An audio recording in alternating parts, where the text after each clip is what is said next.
Все. Дорогі земляки, прийміть найщиріші вітання з нагоди головного свята нашої держави – Дня Незалежності України. Це свято передає дух патріотизму та гордості за нашу націю, яка, пройшовши такі складні випробування, створила свою незалежну державу.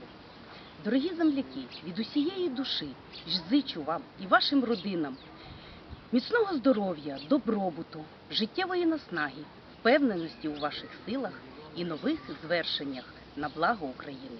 Також сьогодні ми вперше відзначаємо ще одне свято – День громади. Я вірю, що успіх нашої Олевської об'єднаної територіальної громади складається з успіху кожного небайдужого її жителя. Тож давайте з нагоди дня народження нашої громади щиро покладатися на успіх наших спільних дій і продовжувати активно співпрацювати, бо саме спільна праця єднає нас і зміцнює нашу державу. У ці святкові дні бажаю всім нам жити довго і щасливо в дружній і квітучій країні. Нехай мир та злагода панують у нашому спільному домі. Зі святом!